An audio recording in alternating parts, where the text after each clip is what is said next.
విదేశాల్లో చదవాలనుకుంటున్నారా? అయితే విదేశ్ కన్సల్ట్‌ని సంప్రదించండి. సార్ ఇది ఇప్పుడు ఎన్టీ రామారావు గారు తన చైతన్య రథాన్ని వాళ్ళ కొడుకు రన్ చేశారంటున్నారండి హరికృష్ణ. అలాగే బాలకృష్ణతో ఎలా ఉండేవాడు? అంటే ఈ సినిమా రంగం తన యొక్క వారసుడేమో బాలకృష్ణ అని చెప్పారండి. అలాగే సినిమా రాజకీయంగా అది అయితే సినిమా వారసుడు అయితే బాలకృష్ణ. హరికృష్ణ గురించి అసలు ఎలా మాట్లాడేవారు?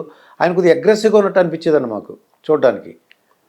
అంటే హరికృష్ణ ఎప్పుడు కూడా నేను ఒక చీఫ్ మినిస్టర్ గారి కుమారుడినని, ఒక ఎన్టీఆర్ అంటే గొప్ప ఫ్యామిలీలో నేను ఒక సభ్యుడినని ఏ రోజు అతను గర్వపడటం కానీ ఆ విధంగా బిహేవ్ చేయటం కానీ ఉండేది కాదు. ఈవెన్ డ్రైవర్లతో కూడా మిగిలిన కొడుకుల కంటే కూడా డ్రైవర్లంతా అతన్ని లైక్ చేస్తారు హరికృష్ణని. ఎంత సింపుల్ మ్యాన్ అంటే నన్ను మామ అని పిలిచేవాడు. ఓకే. ఇప్పుడు చైతన్య రథం ఊరి దగ్గర పోయి ఆగుతుంది కదా, ఒక ఊరి దగ్గర ఆగినప్పుడు ఈ కార్పెట్ ఇది ఉంటుంది కదా మన లారీల మీద కప్పేది, టార్పాలిన్, దాన్ని బండి కింద వేసుకుని పడుకునేవాడు. అంటే మామూలు డ్రైవర్ లాగా లేదు, కాసేపు పిచ్చపాటి మాట్లాడుకునేవాళ్ళం. ఆయన సిగరెట్ కాల్చేవాడిని, నేను సిగరెట్ కాల్చేవాడిని. నా జేబులో ఆయన తీసుకునేవాడు, ఆయన జేబులో నేను తీసుకునేవాడిని. ఎన్టీఆర్ గొప్పతనంలో ఇది కూడా ఒకటండి. తన పిల్లల్ని ఎవరినైనా, మా పిల్లల్ని కానీ ఆడపిల్లల్ని కానీ ఎప్పుడు కూడా ఒక్కరోజు కూడా ఆయన చీఫ్ మినిస్టర్గా ఉన్న టైంలో సెక్రటేరియట్ గేట్ దాటలేదు. ఇవాళ ఎమ్మెల్యే తమ్ముడు, వాడి కొడుకు, బావమరది, ఇంకొకడు అంతా పెత్తనాలు చేసేవాళ్ళే కదా. అవునండి. ఒక్క కొడుకు కానీ ఒక కూతురు కానీ పోనీ ఆఫీసర్ తోటైనా ఏదో మాకు ఈ ట్రాన్స్ఫర్ కావాలా, మాకు తెలిసిన వాళ్ళు అది ఇదని అడిగిన సందర్భాలు లేదు. ఇక హరికృష్ణ అయితే ఇంకా చాలా సింపుల్ మ్యాన్ అనమాట. ఆయన అందరితోటి బాగుంటాడు, తనకు అసలు గర్వం లేదు. ఆ దురదృష్టం తను సొంతంగా డ్రైవ్ చేస్తూ చనిపోవడం అనేది చాలా దురదృష్టం. ఎక్స్పర్ట్ డ్రైవర్ అతను, చాలా ఎక్స్పర్ట్. చైతన్య రథాన్ని నడపడం అంటే సామాన్యం కాదు. ఒకరోజు జనాలు మామూలు రోడ్డు మీద నడపడం ఎవడని నడిపేస్తాడు. విపరీతమైన జనాలు విపరీతంగా. ఒకసారి మేము చిత్తూరు జిల్లాలో ఎలక్షన్ ముందు ప్రయాణం చేస్తున్నాం. చంద్రగిరి ఏరియా నుంచి మెయిన్ రోడ్డుకి ఎక్కి చిత్తూరు టౌన్కు పోవాలి. అక్కడ నుంచి 30 కిలోమీటర్లు ఎంతో ఉంటుంది. చిత్తూరు టౌన్కు ఒక 4-5 కిలోమీటర్ల ముందు రైల్వే అండర్ బ్రిడ్జ్ ఉంది. అవును, అండర్ బ్రిడ్జ్ ఉంది. అడిగి పోయేటప్పుడు పెద్ద ఆయనే పాపం, నర్సయ్య గారు మీరు ముందు పైలట్ కార్లో కూర్చోండి, జనం విపరీతంగా ఉంటారు, మీరైతే అదిలించుకుంటూ పోతారు అన్నారు. మా ఇన్స్పెక్టర్లు ఇద్దరిని పైన కూర్చోబెట్టాం. డిఎస్పీ పైన ఉన్నాడు. ఆ రైల్వే అండర్ బ్రిడ్జ్ దగ్గరికి వచ్చేటప్పటికి మా వాళ్ళు చెప్తూనే ఉన్నారు, సార్ రైల్వే ట్రాక్ ఉంది, తల ఉంచండి అని చెప్తున్నారు. ఈయన వంచాడు. ట్రాక్ 2 పట్టాలు ఉంటాయి కదా, ఫస్ట్ పట్టా కింద ఉంచాడు. ఆ రెండో పట్ట దాటక ముందే తల పైకి ఇచ్చాడు.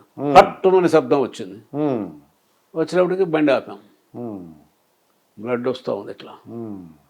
నైట్ 8-8:30 అయింది. ఏడుపు తగులుకున్నాడు హరికృష్ణ. తన వల్లనే జరిగిందని. తను డ్రైవింగ్ చేస్తున్నాడు కదా మరి.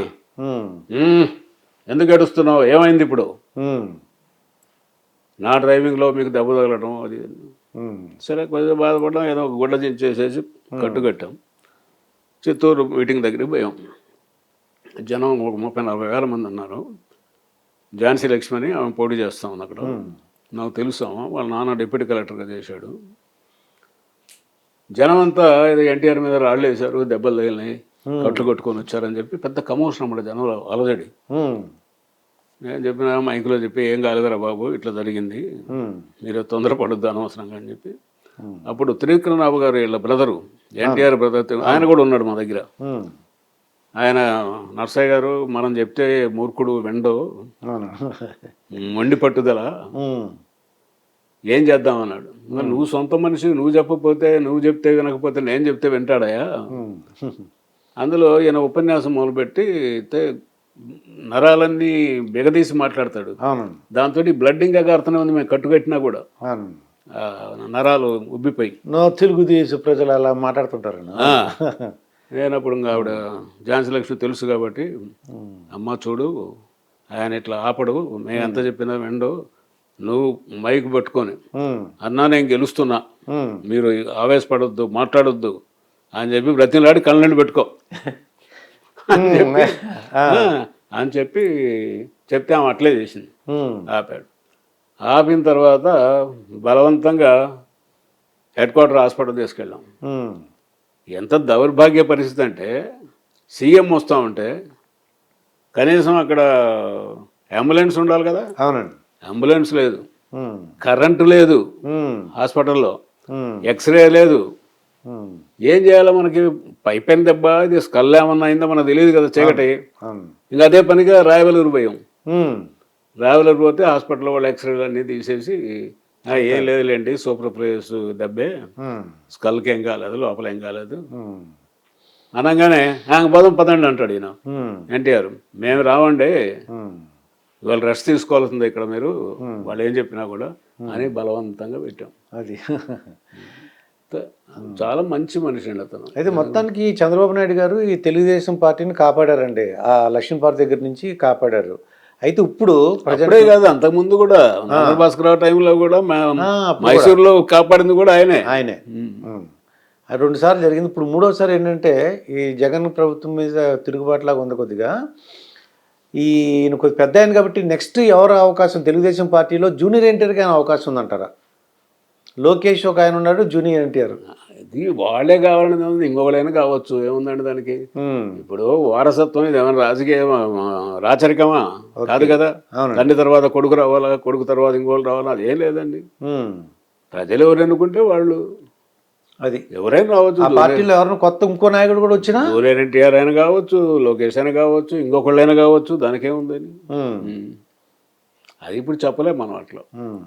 అంటే వీళ్ళు ఏమంటారంటే లోకేష్కి ప్రిఫరెన్స్ ఇస్తున్నారు, జూనియర్ ఎన్టీఆర్ పక్కన పెట్టారు అంటుంటారు. పక్కన పెట్టేది ఏముంది, అతని సినిమాలు అతను చేసుకుంటున్నాడు. ఈయనేమో ఈ 2-3 ఏళ్ళ నుంచి మినిస్టర్గా చేసి ఎమ్మెల్సీగా ఉండి ఉన్నాడు కదా. అసలు పక్కన పెట్టడం అంటూ ఇదేం కాదు లేకండి అది. సరే ఆల్రెడీ ఇప్పుడు 4 ఏళ్ళు 3 ఏళ్ళు ఏమో మినిస్టర్గా చేశాడు అతను లోకేష్. అవునండి. తర్వాత ఇప్పుడు ఎమ్మెల్సీ ఉంది. అవునండి. మరి ఇతనేమో జూనియర్ ఎన్టీఆర్ ఏమో సినిమాల్లో బిజీగా ఉన్నాడు కదా. ఆస్కార్ అవార్డు అది ఇదంతా. మరి రావాలనుకుంటే రావచ్చు, ఏముంది, వాళ్ళ తాత పార్టీని ఎవరు కాదంటున్నారు, అందరు కావాలనే అంటారు. జూనియర్ ఎన్టీఆర్ కూడా వస్తే మంచిదనే అంటారు. వీళ్ళు రాజకీయ నాయకులు ఏంటని కొంతమంది వాడు వస్తే మంచి వీళ్ళు దెబ్బతింటారని, లేకపోతే వీళ్ళు ఏదో చేస్తారని. ఇప్పుడు కుచిత రాజకీయాలు అయినప్పుడు ఏం మాట్లాడతారండి. ఆ రోజున గనక చంద్రబాబు గనక లేకపోతే ఆ క్యాంపులో ఆర్గనైజర్గా ఆ రోజే పార్టీ పోయి ఉండేది. మొత్తం అందరూ లాగేసేవారు ఆయన. భయంతోటో భక్తితోటో బెదిరించో ఏదైనా రకంగా మొత్తం మెజార్టీ లాగేసుకునేవాడు. వాళ్ళు అక్కడ చేరి రకరకాలుగా వేధించారు చంద్రబాబుని. నాకు బట్టలు లేవంటాడు ఒకడు, నాకు మంచిగా ఫుడ్ కావాలంటాడు, ఇంకోడు డ్రింక్ కావాలంటాడు, రకరకాలు అనమాట. అతని కాబట్టి పాపం ఓపికతోటి అన్నీ భరించి చేశాడు.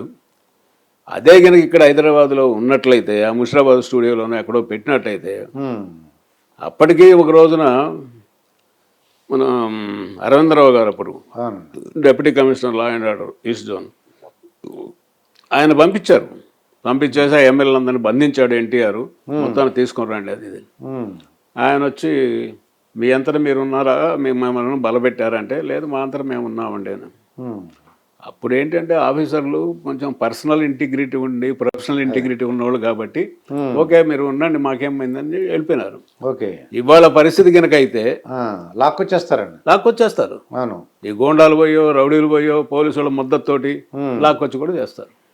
కరెక్ట్ అండి. అప్పుడే పార్టీని బ్రతికిచ్చింది చంద్రబాబు. ఆ తర్వాత 94లో ఆయన అధికారంలోకి వచ్చినాక, ఎన్టీఆర్ మళ్ళీ అధికారంలోకి వచ్చిన తర్వాత సరే అప్పటికి ఆయన జీవితంలో ప్రవేశించింది. నిజమా అబద్ధమా ఎంత అనేది రకరకాల ఊహాగానాలు ఉన్నాయి అందులో.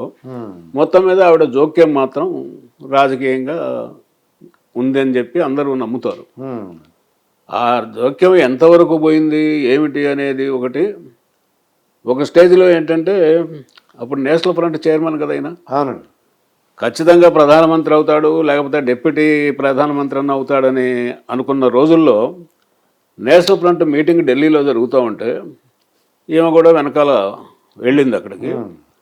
అక్కడ మీటింగ్ అయిన తర్వాత భోజనాలు చేస్తూ ఉంటే ఎన్టీఆర్ తనంతట తాను భోజనం చేయలేడు, సొంతంగా తన చేతులతో అన్నం కలుపుకొని తినలేడు అనేటువంటి ఇంప్రెషన్ కలిగించడానికి ఈవిడ స్పూన్ పెట్టి ఆయన నోట్లో పెట్టడం, అన్ని ఫోటోలు వచ్చినాయి. అవునండి. అప్పుడు నేషనల్ నాయకులందరూ ఏమనుకుంటారు, ఎన్టీఆర్ పని అయిపోయింది, ఇంకేముంది, ఆయన ప్రైమ్ మినిస్టర్ అయ్యేది, అసలు అన్నమే తినలేకపోతున్నాడు అనే ఇంప్రెషన్ క్రియేట్ చేసావు అక్కడ. అది అలా తింటూ ఈవిడ ఇంకోలాగా ఆలోచించి ఉంటారు. అక్కడ వదిలేసేసి నువ్వు రూమ్లోకి వచ్చిన తర్వాత ఏమైనా పెట్టు, ఎట్లా చెయ్యి. ఇది జరిగిన తర్వాత ఇక్కడ కూడా ఏదో కొన్ని జిల్లాల్లో ఇంటర్ఫేర్ కావటము ఇదని అవన్నీ డీటెయిల్స్ పోతే చాలా ఇబ్బంది లేండి మళ్ళీ. ఎందుకు అంటే ఎవరు కూడా సాహసించలేదంటే ఎన్టీ రామారావు గారి దగ్గరికి వెళ్ళి లక్ష్మీభారతి ఇన్వాల్వ్మెంట్ వద్దని చెప్పలేదండి ఎవరు? చెప్పారు.